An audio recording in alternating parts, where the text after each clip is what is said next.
Hi guys, so I just arrived at my ceramic studio. It's actually an art co-op and there's different areas in there. So there's a woodworking area, there's a sewing area, there's a ceramics area, there's a painting area, a metal workshop area. I don't know what to call that, but it's actually super cool and it's kind of like a gym.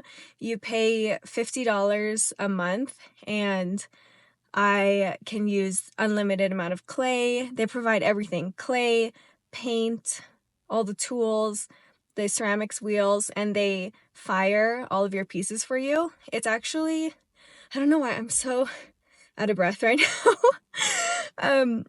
It's actually super cool, and I feel so lucky that I found this place because I've never heard of anything like this before. So yeah, we're gonna head inside. I'm not going to film like walking in or anything because it's kind of like a gym, and personally I would never ever film myself in a gym, especially when there's like people in the background and not everyone wants to be in your video. So I'm just gonna walk inside and then I'll see you guys once I'm in there.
Hi guys, so I'm back in the car now.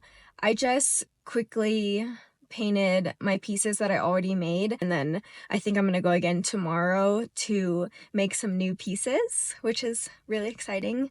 So I started doing ceramics just 2 months ago. I took a 4-week class. There was one class per week, so just 4 classes, and it's something that I've been wanting to do for such a long time. It's always been on my mind, but for some reason I always procrastinated on starting this hobby.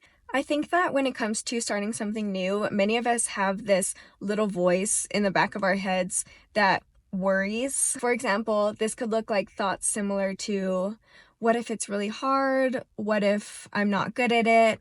What if I waste my time with it? This is an example of operating from a place of fear.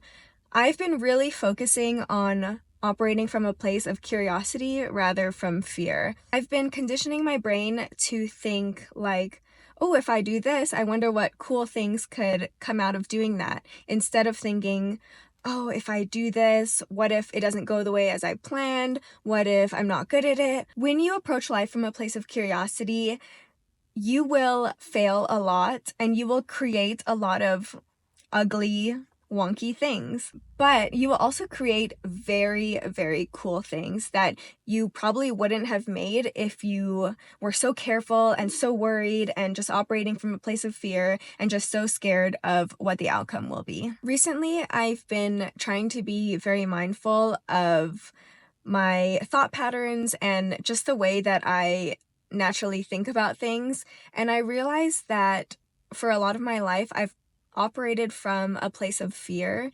And I've been really trying to switch that up recently. When you operate from a place of fear, you are really limiting yourself and keeping yourself from all of the great things that could have been. Recently, I've been really honing in on this idea of starting something new before I know how. Starting something new when you know nothing about it can be really scary, and our brain is constantly trying to protect us from danger, so our brains will view any new thing as if it's a dangerous thing, but it's really not a dangerous thing. It's just new, and it's going to take some time to learn this new thing and get accustomed to it. So here are a few things that I've learned from creating art as an adult and a few realizations that I have made about myself as well.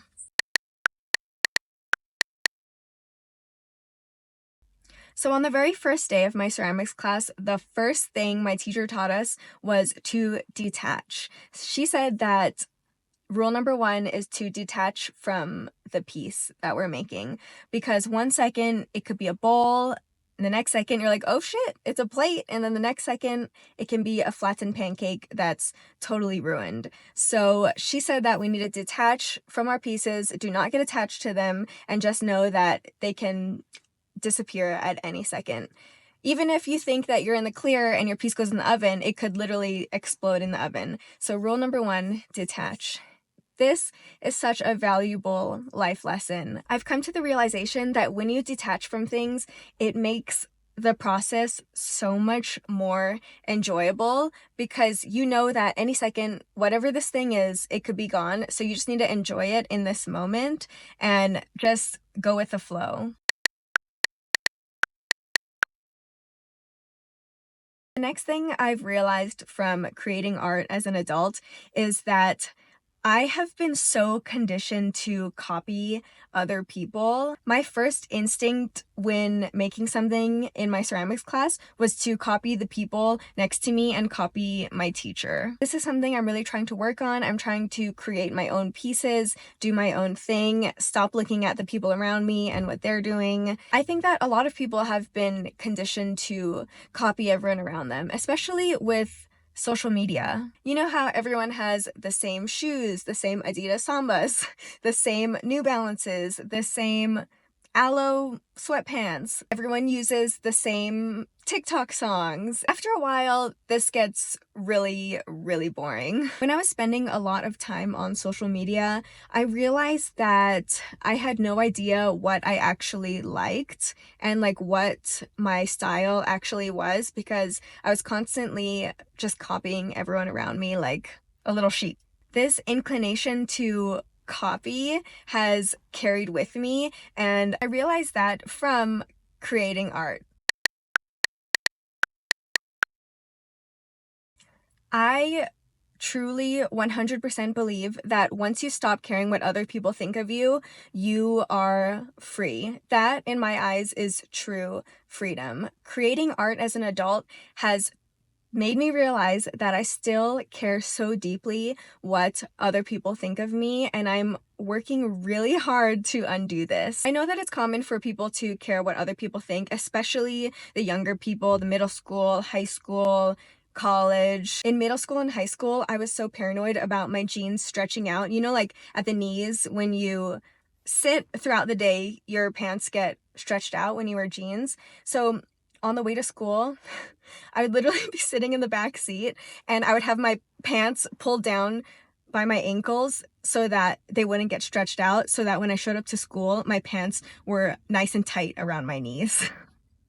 In class, I would literally sit with my legs fully straight out so that my jeans wouldn't get stretched out around the knees. I remember being so uncomfortable and my knees literally hurting from sitting with my legs straight out. Also, growing up, I always, when no one was around, I would be squeezing my nose to make it smaller because I cared so much about what my nose looked like, and I thought that it was like wide, and I guess I was trying to get like a little button nose. So like literally anytime I was alone, I would be squeezing my nose, thinking that if I just kept squeezing my nose, it would turn into like a little button nose. So yeah, I grew up caring a crazy amount of what people thought of me. As I've grown up, I've cared less about what people think of me, especially after getting rid of social media. That really accelerated this for me. But creating art as an adult has made me realize that caring what people think is still a part of me. So sometimes when I'm doing ceramics, there's another person working on a wheel next to me, and I realize that I'm more tense when someone is there, and I'm kind of like, oh, are they looking at what I'm doing? And I'm like, oh, stop thinking like that. Stop, like, they don't care. No one cares.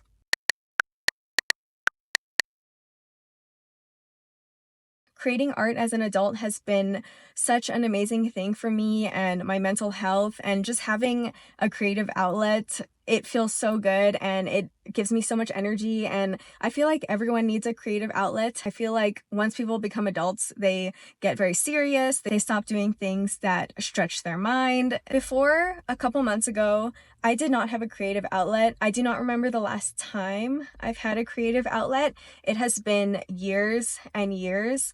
And if you guys listen to Rick Rubin, who is so amazing, he's constantly talking about creativity. He says that creativity will literally make you a better person and improve every single area in your life. If you want to be a better father, if you want to be a better sister, if you want to be a better partner, have a creative outlet. If you've had that hobby on your mind for quite some time now, I say just dive in, just start before you know how. Approach it from a place of curiosity rather than from a place of fear. Just wonder, if you start doing this thing that's been on your mind, what wonderful things can come from it.